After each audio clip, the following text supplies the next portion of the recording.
At the recent Benton County debate, Jerrod Sessler's closing statement argued for Republicans to unify around his campaign to defeat Rhino Dan Newhouse.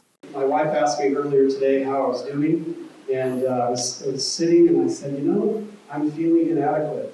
But I clarified, I said, it's not because of who I'm going to be standing on the stage with, it's because I understand the responsibility that God has given us in order to be in a position like this, or potentially be in a position like this. And so I want you to know I only have one position for my throttle in life when I do something. It's full throttle. And I'll be the best congressman that you've ever had in this district should you choose to support me.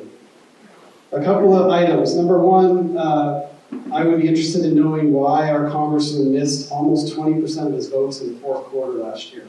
That's a significant increase to what his past record has been.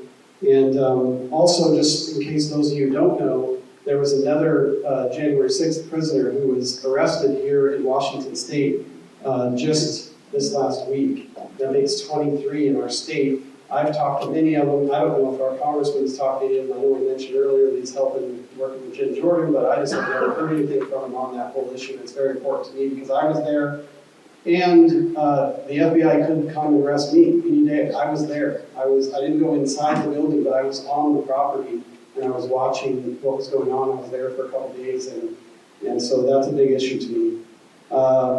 Now, another issue that I read that you guys may have seen, that our representative is an amazing investor. This last week it came out that he beats the S&P 500 by about 200%, and he has consistently for some years. According to online sources, his net worth has increased radically in the 10 years that he's been in Congress, somewhere from the neighborhood of around $1 million to something like $27 million. Those are estimates online. I don't know if that's accurate, but I would love to know how you do that in a legal way, making whatever $170,000 a year.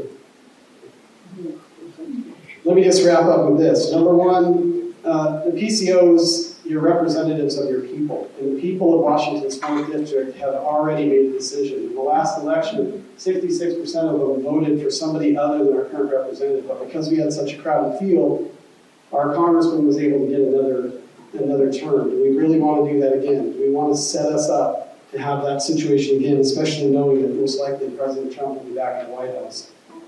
The truth is, it's in your hands. We all felt the ripple effect that went across this country when Liz Cheney was ousted in Wyoming. The truth is, Dan Newhouse's election results from the last primary were worse than what Liz Cheney's were. That ripple effect was encouraging for the whole country.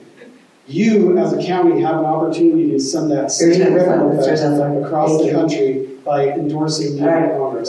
Learn more at jerrodforcongress.com.